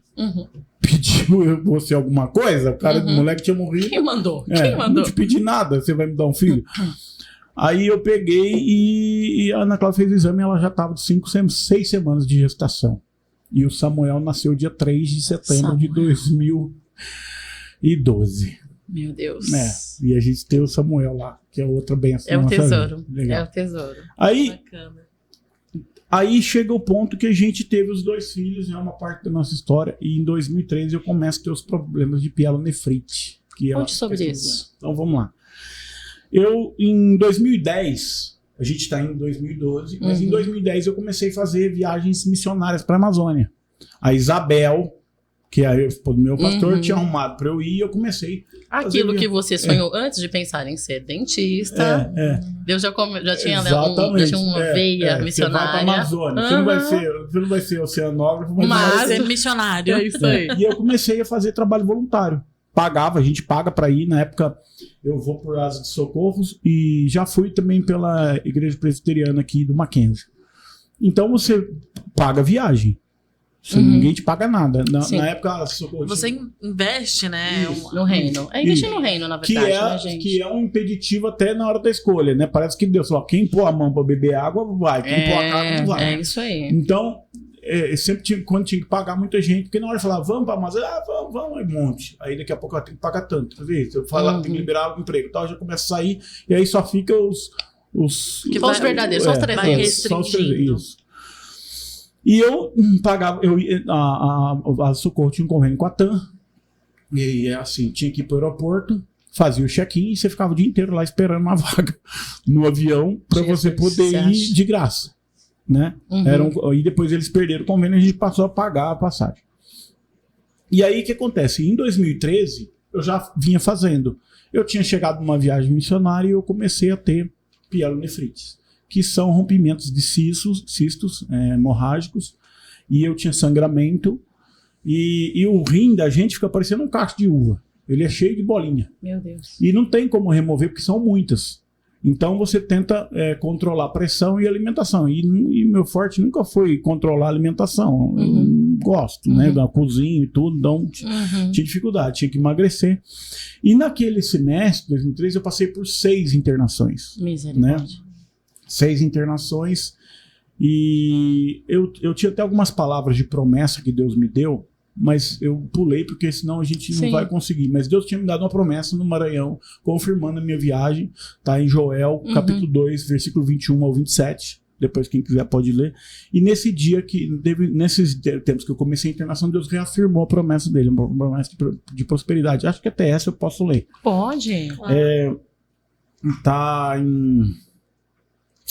Eu recebi uma mensagem de SMS de um cara da igreja e eu tava com muito medo, porque eu já tinha passado, olha, inclusive tá aberta na passagem. Eu tinha recebido eu tava com muito medo, porque eu comecei a perder pacientes, pacientes pedir dia de volta, porque 6 internações no semestre. Não conseguia atender. Eu comecei a perder pacientes, na época eu tinha um consultório em Barueri, e eu comecei a ter um problema com a paciente, uma funcionária me levou na justiça, e parece que vai juntando tudo de uma vez. E eu fui fazer um exame no Fleury e chegou uma mensagem de SMS de um cara da igreja que fazia muito tempo que eu não via. Mas eu não sabia que era ele, porque eu não tinha o telefone dele. Chegou, eu não sabia o telefone. E a mensagem é: Jó 11, do 15 ao 19, diz assim: então levantarás o seu rosto sem mácula, e estarás seguro e não temerás. Pois te esquecerás dos teus sofrimentos, e deles só terás lembranças, como águas que já passaram. A tua vida será mais clara do que a do meio-dia. Ainda que lhe haja trevas, serão como amanhã. Sentir-se-á seguro, porque haverá esperança. Olharás ao redor de ti e dormirás tranquilo. Deitar-te-ás e ninguém te espantarás. Ninguém te espantará, e muitos procurarão obter o teu favor. Era uma situação impossível, porque eu estava entrando num processo de 30 internações. E de tudo tá coincidindo, né? A Contra. questão da funcionária, do tudo da contra. Eu clínica. olhava e falava assim, isso aqui... Não eu fazia olho, mas não é sentido. isso. Não é isso que está acontecendo, entendeu? E eu peguei, mas eu guardei. Guardei. E eu entrei no processo de doença, e no outro ano eu tive uma hérnia epigástrica, e essa hérnia estourou, e eu operei ela uma vez. Em 2014 eu já tinha estabilizado o rim, não estava tendo mais doença renal, mas eu tive uma hérnia epigástrica que estourou. Eu operei essa hérnia epigástrica e não foi colocada uma tela. Depois de 6 meses a hérnia estourou. E aí eu fui para o hospital de novo. Fui operar no hospital e o que acontece?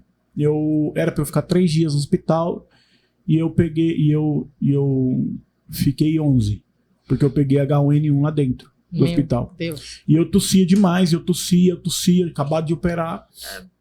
E eles tentando pegar exame, aquele canudinho que entra dentro do nariz, aquilo eu tossia demais. Horrível demais. Depois de 11 dias eu saí do hospital. Saí no domingo, segunda, terça, quarta, o intestino parou de funcionar. Quinta, sexta, sábado era dia das mães no Mackenzie, eu tava no desespero. Isso era 2015 já. E eu fui pro hospital, o médico falou, isso aqui é uma peritonite. Ou você tá com fezes, ou você tá com hemorragia. Então, hospital direto. Aí fui pro hospital, houve cirurgia de urgência, aí é grande. Aí abriram Aberta, mesmo, aí limparam tudo, o intestino, porque eu tossia muito, batia na tela. Jesus. E aí eu vi necrose intestinal de 20 centímetros. E eu tive que remover 20 centímetros do intestino. Para poder ficar... Aí eu acordei, quando eu acordei depois dessa cirurgia, uma cirurgia sem tela também, porque foi a urgência, eu acordei numa semi-UTI com a minha mãe lá comigo. Eita, mulher guerreira. E eu tinha um dispositivo na minha mão que eu apertava e eu mesmo jogava morfina no soro. Porque a impressão que eu tinha é que tinham posto fogo na minha barriga. E aí eu fiquei mais 15 dias no hospital reaprendendo a andar e ir no banheiro, obrar, né? Vamos falar essa palavra. Eu sei que eu ia no banheiro, que eu tinha que fazer suas necessidades. Isso. Eu ficava sentado lá 1 hora. Meu Deus. Porque eu tinha medo de fazer força. E eu ficava das pernas formigarem, assim. Jesus. E eu ficava até fazer o que tinha que fazer. Depois levantava devagar, encurvado, para ir no quarto. Beleza, recuperei, saí. E aí, depois de 6 meses, voltou a hérnia. Fui procurar um amigo meu, que era... graças a Deus, nesse período, eu tive algumas internações de rim, mas não eram graves, apenas dores e tal. Com a galera. Isso. Aí o que aconteceu? Eu peguei um amigo meu que era gastro, amigo de infância de Santo Antônio da Alegria, me operou por vídeo laparoscopia, já isso é 2017. Aí depois de um tempo não deu certo, ele teve que abrir mesmo e fazer. E aí resolveu o problema. Estabilizou e eu comecei a ter já problemas de renal e internar por causa de problema renal, e a minha função renal foi piorando a cada dia mais. Eu sei que em 2018 eu tive que fazer uma cirurgia de investigativa, porque eu tinha febre e não tinha motivo. Aí eles fizeram um exame de ultrassom e falaram, você tem alguns gases, a gente precisa abrir. Aí abriu, não acharam nada, mas a febre sumiu depois disso. Eu não entendi por quê. Aí eles falaram, mas você vai ficar com um pique. Eles colocaram um pique no braço, e esse pique vem até aqui o coração, e eu fazia antibiótico. Depois de um tempo, a febre começou a voltar, mesmo fazendo antibiótico. O pessoal não sabia por quê, o que tinha acontecido. E começaram a investigar, e eu comecei a ficar internado. Eu sei que a gente tinha no final do ano, eu tinha marcado... eu tinha um paciente marcado para fazer cirurgia num sábado, e eu tinha marcado com as crianças, com a Ana, de ir na sexta-feira no Hopi Hari, para ver o Natal, Papai Noel lá. Só que de quinta para sexta eu comecei a ter febre de novo, tomando antibiótico. Meu Deus. Eu falei, se eu falar pra Ana Cláudia, acabou a festa. Meu Deus. Eu falei, vou ter que segurar aqui. O paciente, o passeio, O paciente já tinha pago o tratamento. Eu falei, bom, não podia. Eu falei, vou começar a tomar por conta, sou dentista, fiz uma receita pra mim, comecei a tomar medicamento por conta. Meu Deus. Uau. E aí a gente foi no Hopi Hari e eu mal o dia inteiro, e eu tentando disfarçar, só que chegou a noite já tava suando frio. A Ana Cláudia falou pra mim, falou, olha, o que tá acontecendo? Eu falei, não tô aguentando de dor, o dia inteiro. Falou, vamos embora. Eu falei, não, vai ter a passagem aqui do Papai Noel, Sim. as crianças vão ver, a hora que terminar nós vamos embora. Aí nós ficamos até o final, até umas 8 horas da noite, vim embora.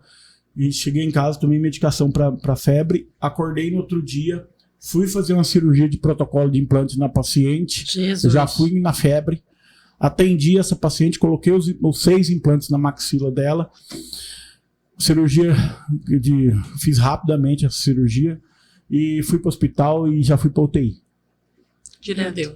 Cheguei lá, eles me passaram, fizeram um exame, chama PET scan, para achar o que estava acontecendo. E eles acharam um cisto hemorrágico, um cisto infectado. E aí fizeram a punção, né?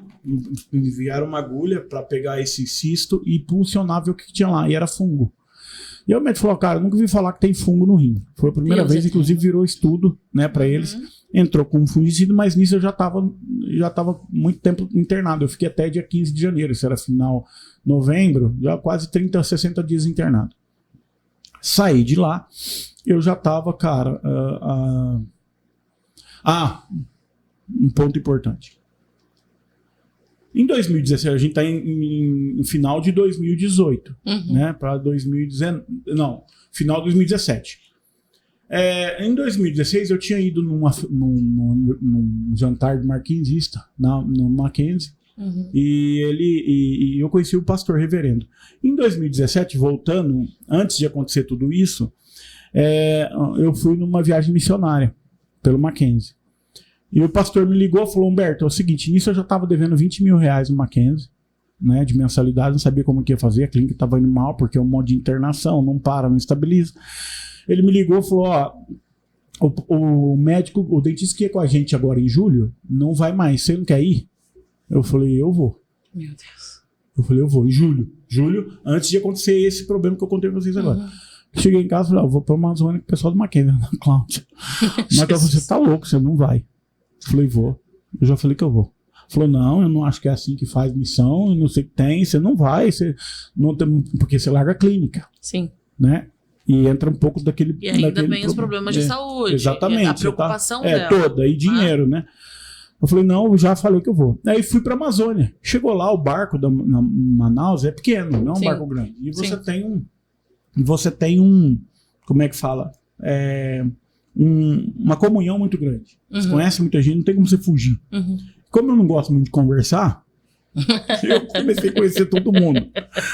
E eu conheci uma professora lá do Mackenzie, que ela, num momento de conversa, começou a contar sobre os problemas dela.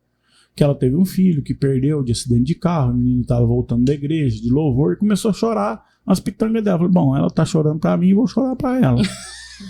E chamei... Vou retribuir, vamos chorar juntos. Eu chamei e falei, ó, é o seguinte, eu também tô com problema de doença, tô internado, tô sem dinheiro, tô devendo 20 mil no Mackenzie, não sei como é que eu vou pagar. E comecei a chorar, só que eu não sabia quem era ela. Eu sabia que ela era professora, mas não sabia quem era. Ela era de Brasília, amiga de um dos chefes do Mackenzie. Oh, Senhor da Glória. Aí ela, no outro dia, o reverendo me chamou e falou, por que você não me contou? Eu falei, contou o quê? Que você estava nesse processo. Eu falei, cara, eu não contei pra ela te contar. Eu te contei porque a gente estava num momento e ela te contou. Sim. Falou, faz o seguinte, você vai chegar lá segunda-feira, vai levar toda a documentação dos seus exames, eu vou procurar uma bolsa pros seus filhos. Eu cheguei na segunda-feira. Já viu aquele processo daqueles caras, chefe de quadrilha desse tamanho, matou Montão de papel. Senhor. em cima. Eu falei, tá aí. Falou, tá bom, vou procurar. Depois, isso foi uma resposta pra Ana, porque ela não queria que eu fosse. Depois de uns 15, 20 dias, ele me chamou e falou, consegui uma bolsa de 50% para as crianças. Glória a Deus. Retroativa. Os 20 virou 10. E eles parcelaram em 8 para eu pagar. Falou, mas eu não tô feliz, eu quero tudo. Falei, tá bom. Aí chegou no final do ano, a gente tava com um problema que eu comecei a ficar internado, falou, consegui 80%. Meu Deus. Beleza, e ele ajudou a gente nesse processo, teve com a gente. Deus vai levantando um anjo Vai. para ajudar a gente. Deus vai levantando. É a história de como é que fala? O que morreu lá, que era o que Jesus amava. Lázaro. História de Lázaro. Ele tá lá, enterrado, e aí quem recebeu o milagre? Lázaro, não foi? Uhum. Mas ele não sabia nem o que estava acontecendo lá fora. Deus usou pessoas para remover uma pedra que talvez Lázaro nem conhecesse. Verdade. Talvez Lázaro não conhecesse aquelas pessoas, porque tem muita gente curiosa. Uhum.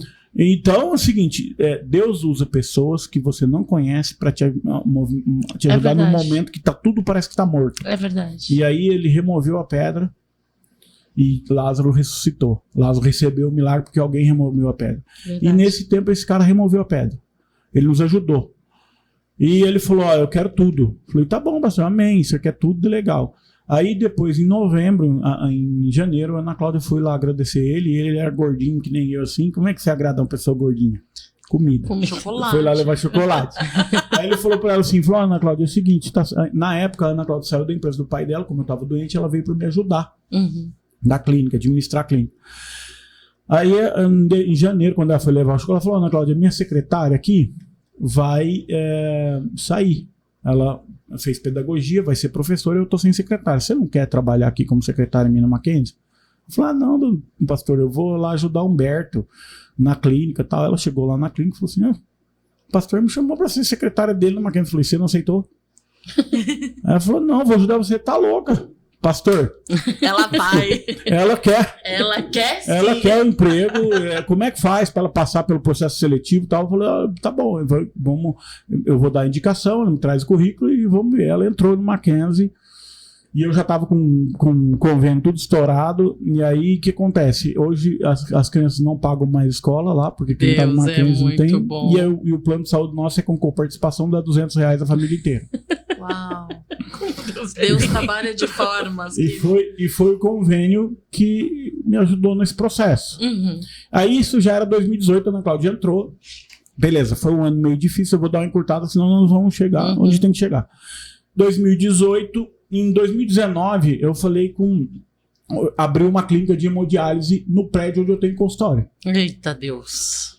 Se eu te perguntar assim, eu preciso fazer hemodiálise, você tem algum lugar para me indicar, você sabe? Não. Você não sabe, né? Ninguém sabe, é difícil você saber. Eu não sabia também. Deus coloca. Aí, daqui a pouco, eu abro uma clínica de hemodiálise no meu prédio, no primeiro andar, com um nefrologista que não tinha Alphaville. E eu fiquei amigo do dono, porque ele precisava eu trocar uma coroa, e me procurou, e eu fiquei amigo do dono, o Wellington, e a gente ficou amigo e tal, e eu comecei a me consultar lá. E o médico falou, é o seguinte, eu pesava 124 quilos. Ele falou, se você emagrecer, você vai mudar a sua vida. Porque eu precisava emagrecer para ter controle de pressão. Sim, exato. Falei, tá bom, então eu vou emagrecer. Comecei a fazer regime de janeiro a junho. Eu emagreci 20 quilos. Uau, e maravilhoso. Eu desci Uma para diferença 104. gigante. Só que aí minha vida mudou mesmo, o rim parou. Jesus. Aí o rim parou de funcionar. E eu fui pro hospital, nós fomos pro hospital, e eles falaram, vamos começar a fazer hemodiálise para ver se esse rim pega no tranco. Uhum. E aí eu comecei a fazer hemodiálise, só que tava muito infeccionava o rim, vamos ter que tirar. Aí fui transferido pro 9 de julho, onde o chefe da nefrologia do 9 de julho é amigo do meu pai de infância lá em Santo Antônio da Alegria. E ele que começou a cuidar de mim. Deus faz as coisas que a gente não dá conta. E aí ele que cuidou de tudo e tal, ele falou, vamos ter que fazer a remoção dos rins.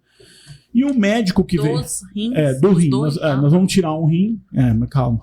Nós vamos tirar um rim e vamos ver como fica o outro. Se estabilizar, a gente faz o transplante. Jesus. Beleza. E aí o doutor que veio me operar, doutor Carlo Passerotti, de Bauru. Novo. E aí eu descobri que o doutor Carlo Passerotti era amigo de infância dos meus amigos de Bauru da faculdade. Uau.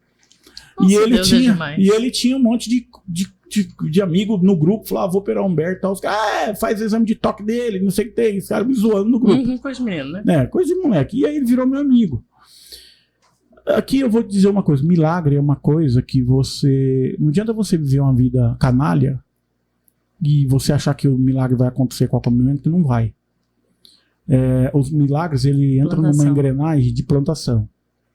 Que se eu fosse um canalha em Bauru, talvez nesse momento eu fosse precisar de alguém e eu não ia conseguir. É verdade. Então você vai vivendo, vai plantando e vai colhendo. É uma engrenagem, é uma coisa que você... Não pensa que você que vai viver uma vida toda de esperto, de cara que vai passar alguém para trás, golpes. Que a hora que você precisar de um milagre, ele vai estar ali para te ajudar. Não vai. Verdade. Tá?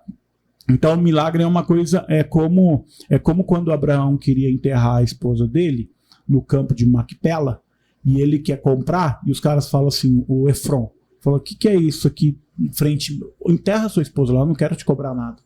Então foi um milagre, porque eles falam assim, você é um príncipe de Deus no meio de nós.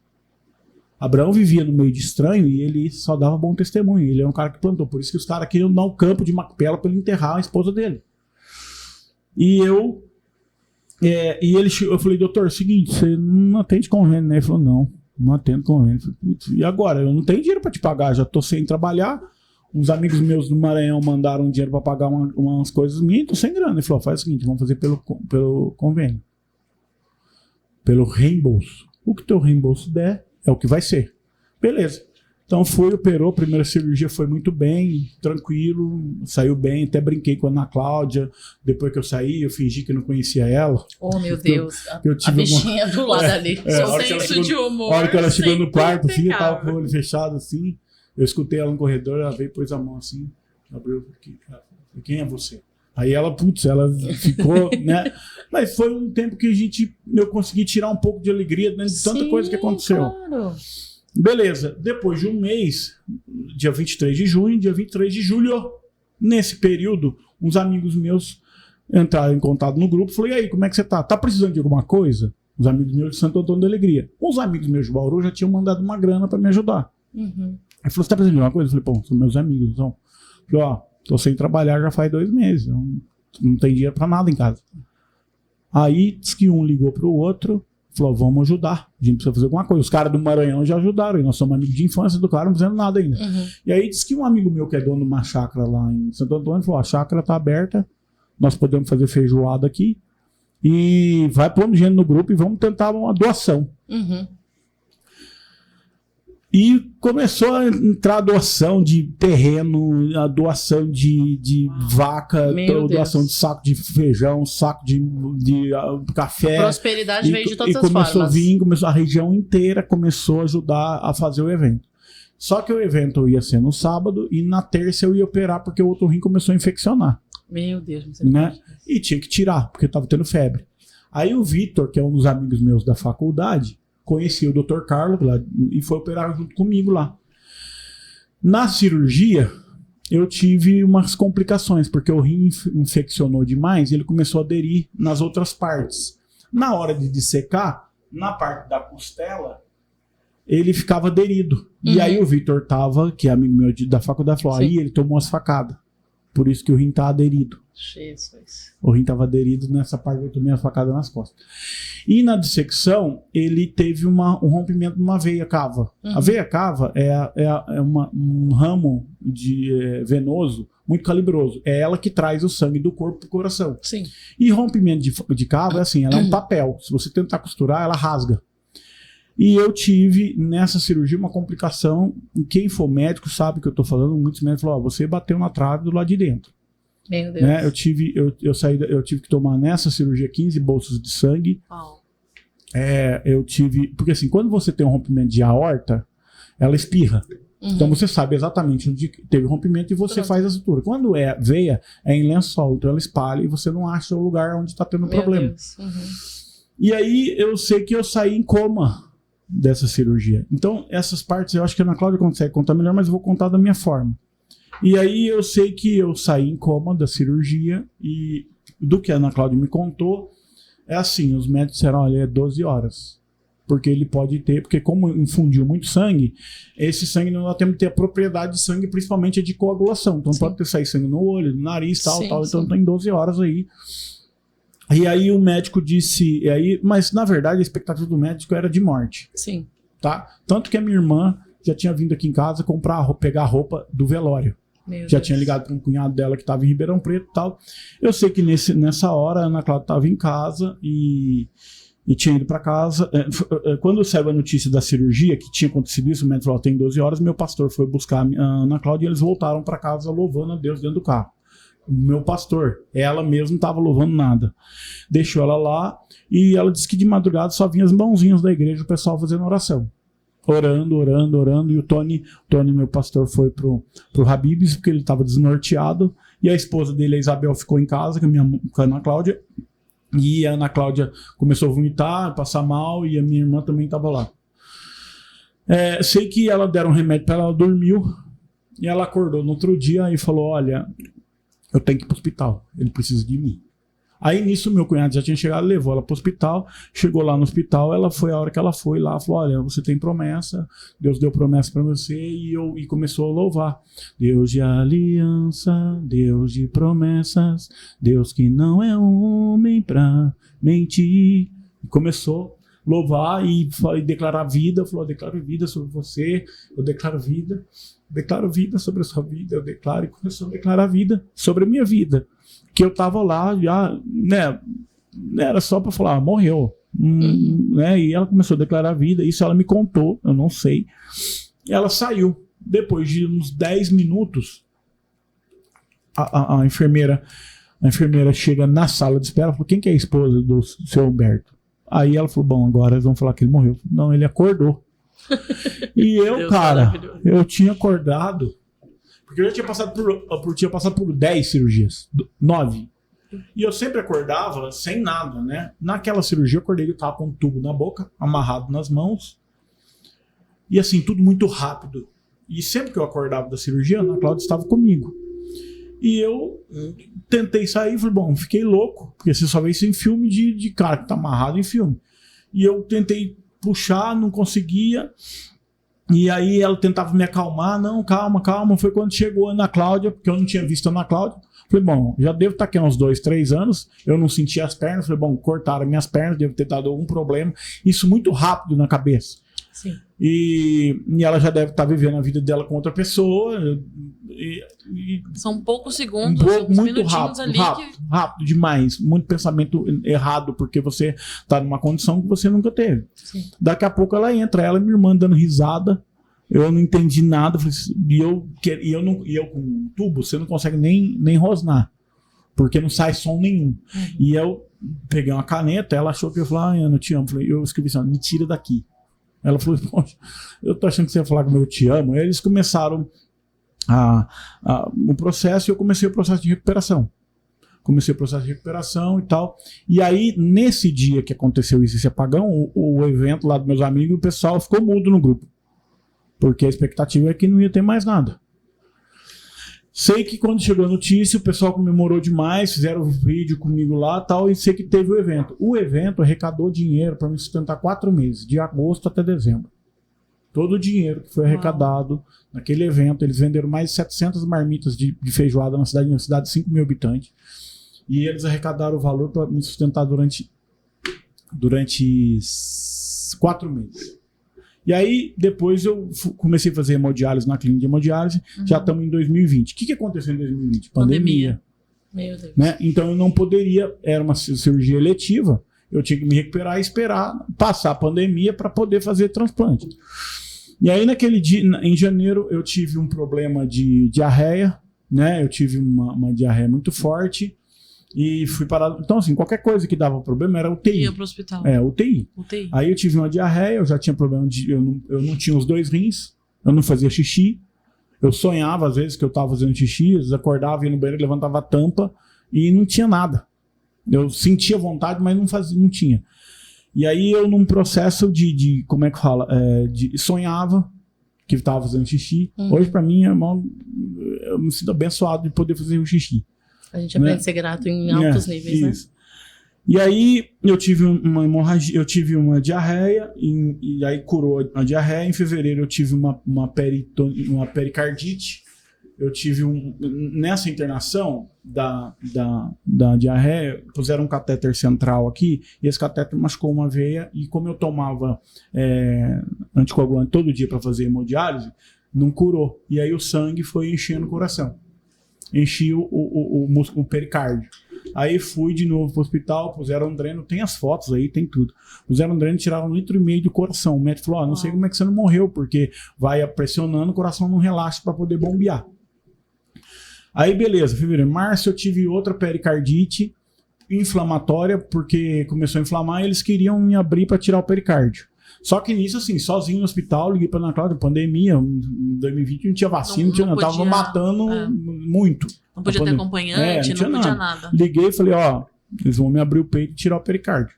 A Ana Cláudia já caiu lá em casa, em oração, em clamor, e eu tava com sódio, com potássio muito alto. Aí o médico falou, não posso te operar com potássio desse jeito. Me colocaram numa máquina que chama hemolenta, que é uma máquina hemodiálise, você fica 72 horas ligado nela direto. Depois de 72 horas, sarou. Aí eles me deram uma medicação, chama colchicina, que é um anti-inflamatório, para não ter mais recidiva. Então, Deus me livrou dessa cirurgia. Não precisou fazer. Em janeiro, fevereiro, março. Em abril, eu tive um ressecamento de fezes. Meu Deus. E tive fissura. E sangrava e doía demais, mas doía de chorar. Toda vez que eu ia no banheiro era um sofrimento. Lá vai para o hospital de novo. Aí vai para o hospital, trata. O que aconteceu? No hospital, eles trataram isso, comecei a tomar um outro tipo de medicação para liquefazer as fezes para eu poder não ter mais esse problema. Trataram, UTI, sempre UTI. Aí em maio eu não tive nada para ser internado, mas eu peguei Covid-19. Aí peguei Covid-19, passei assintomático, não tive nenhum tipo de sintoma. De junho para frente, eu não estava mais me adaptando ao tratamento de hemodiálise. E eu comecei a ter desmaios, caía no chão, em casa, e a Ana Cláudia sempre me socorrendo, ela ficava preocupada de ver eu cair no chão. Eu fui levar o meu cachorro num pet shop, lá em Alphaville, e quando eu subi 2 lances de escada, tinha acabado de sair da hemodiálise, quando eu subi 2 lances de escada, em frente ao balcão, eu apagou, eu bati o queixo, caí no chão, tomei 5 pontos no queixo. Aí foi no processo, eu sei que eu comecei a ter, eu tinha que atender paciente meu, tinha que trabalhar, atender meus pacientes, mas às vezes eu ia suando frio, com pressão baixa e tal. Sei que chegou um momento que a Ana Cláudia ligou pro doutor Pedro Renato Chocair, que é o amigo do meu pai, chefe da nefrologia do Oswaldo Cruz. Ligou e falou, ele vai morrer. Ele falou, eu sei, pois nós vamos correr com o transplante dele e eu sei quem vai transplantar. Quem vai ser o doador do rim dele. Na hora certa. Ele falou, a mãe dele. Aí, ninguém estava preparado para esse plot twist, meu Deus. Essa virada nessa conversa. Aí chamou a minha mãe, fizemos os exames. O exame dela deu com ela compatível. E minha mãe, com 72 anos, doou o rim dela para mim. Dia 14 de outubro de 2020. Sou transplantado pela minha mãe. O rim dela tá aqui comigo. Ela te deu a vida 3 vezes, né? É. Quando te gerou, quando te apresentou Jesus e quando te deu o rim Me deu o rim. Aí ele falou, a mãe dele vai ser a doadora. Aí chamou a mãe, ela veio, fez. Ela mesmo não deixou ninguém entrar, falou, eu vou resolver. Foi, fez os exames. Engraçado que tem um exame para você transplantar que chama painel. E esse painel é assim, quanto mais alto der o painel, mais difícil de achar um doador. E quanto mais transplante você fez, normalmente, mais cirurgias. Quanto mais transfusões você fez de sangue, mais difícil esse painel sobe. Uhum. E o meu painel deu 0. O médico falou, cara, isso aí não existe. Eu já vi dar 0 com 1, 2 transfusões, mas você que fez mais de 20 transfusões, normalmente dá 70, 80. Então a facilidade de achar um doador era grande. E aí o que acontece? A minha mãe doou rim para mim e em dezembro de 2020 foi a última vez que eu internei, não tive mais internações. Um detalhe. O dono da clínica de hemodiálise, quando a gente foi fazer hemodiálise, eu não tinha grana, né? Eu tava 0. Eu tô me recuperando ainda, a gente tá no processo de recuperação. Uhum. E eu cheguei, Wellington, é o seguinte, cara, ele falou, Humberto, você vai fazer hemodiálise aqui na clínica.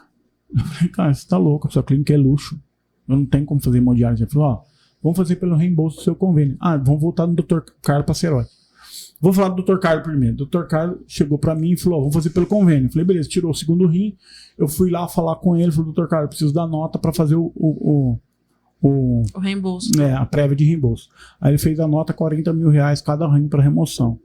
A nota de 80 mil. Meu Deus. Cara, o convênio não vai pagar, não tem como te pagar isso. Falou, vai lá ver no convênio.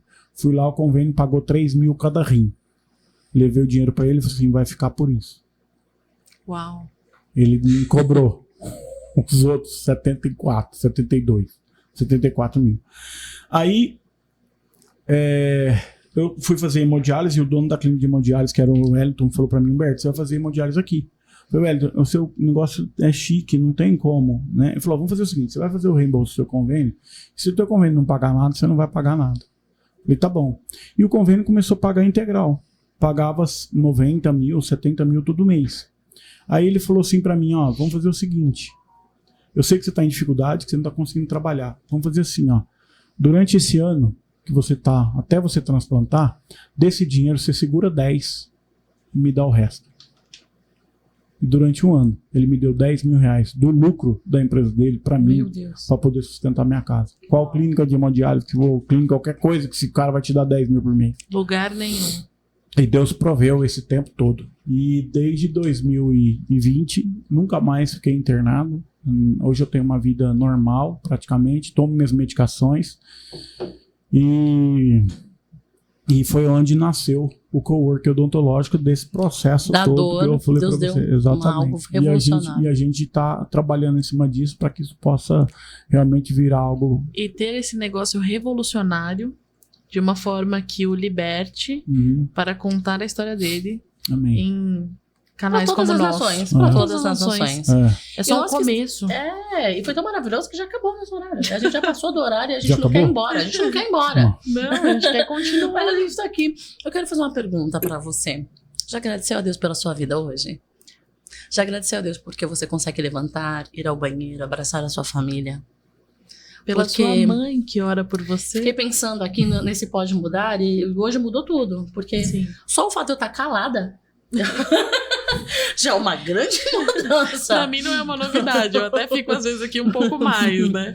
Mas pra eu estar calada, pra alguém me calar, pra eu ouvir a história, tem que ser realmente muito de Deus. Uhum. E ver Deus em cada detalhe da sua história é impactante. E essa gratidão que ele tem também, né? Exatamente. E com certeza, Humberto, muitas nações serão impactadas com a sua Amém. presença. Isso para mim é uma resposta de oração do processo todo, porque assim, tem momentos que Deus está longe. A gente acha que Deus está longe. Uhum. Que você fala, cara, a oração não passa do teto. Por que eu tô passando essas coisas? É. E aí, às vezes, eu vi aquela palavra, ó, você não vai entender agora. Mas lá na frente, depois você vai entender. É isso mesmo. Então eu tô aqui hoje, podendo falar, explicar da minha vida, contar, Resumidamente, é uma resposta de oração. Pra mim. Que bênção pra Entendeu? nós também. De pessoas que disseram assim, olha, e às vezes eu ia trabalhar e reclamava e lembrava de você. E eu falava, eu preciso parar de reclamar. É isso. Né? A gente aprende a... Eu também tive em alguns momentos de aprender a parar de reclamar, porque a gente reclama muito. Isso. Vou contar um exemplo rápido, não vou me demorar, que eu aprendi na Amazônia. Numa das viagens da Amazônia, você vê muita miséria, mas você vê muito carinho, as pessoas são receptivas.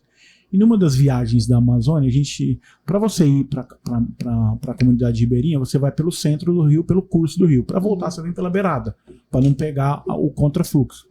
E a gente vai passando por comunidades ribeirinhas, e numa delas eu vi uma casa que ela tinha águas de todos os lados e como é que fala? E um barquinho amarrado na porta. E a gente foi chegando uns 200 metros, um barquinho, o barquinho chegando. Eu falei, Deus, olha esse pessoal. Eu já tava até aqui de ver gente mal. Meu Deus, olha esse pessoal, assim, tem misericórdia, tira eles daqui. Não tem vindo aqui. Eles não tem nada aqui, não tem escola, não tem nada. E o barquinho foi chegando. E eu reclamando, Deus, por favor, arruma um lugar para esse pessoal. E aí foi chegando. Na hora que nós passamos na frente da casa do cara, tinha uma placa bem grande, assim, na porta da casa, escrito em vermelho, Jesus que me deu. uau, quebrou você Eu falei, na Deus, hora. tem misericórdia de mim. Eu não sei nem o que eu tô falando aqui. Por Perdão, favor, Senhor. eu tô reclamando de uma coisa que ele tá agradecendo. Então hoje, por exemplo, uma coisa que eu agradeço é poder fazer xixi. É o mínimo, né? Nas Fantástico. mínimas coisas. É um negócio que é um milagre, é uma bênção de Deus. Então, isso aqui hoje, para mim, eu queria agradecer vocês. Nossa, Pelo agradeço. carinho que vocês me receberam aqui. Para eu ter essa oportunidade. Tomara que eu possa fazer outros podcasts aí. Vai ser maravilhoso. E que isso possa alcançar bastante gente. Esse é o propósito. Esse é o propósito de que Deus me colocou aqui e para a gente poder passar essas coisas, porque tem gente que acha que Deus não faz mais milagres e ele Passa faz essa muito. mensagem. Faz É. muitos, faz A minha bastante. vida inteira foi, desde eu conheci a Ana Cláudia, desde os meus filhos, Tudo é desde milagre. tudo. É isso. Nós vamos ficando por aqui e hoje a pergunta não é para nós, é para você. Já agradeceu hoje pela sua vida? Já abraçou os seus entes queridos hoje? Já parou de reclamar? Esse é o Pode Mudar. Pode mudar, Miriam? Não só pode como deve. Nós nos vemos em breve. Até Valeu. mais. Foi muito maravilhoso. Uau.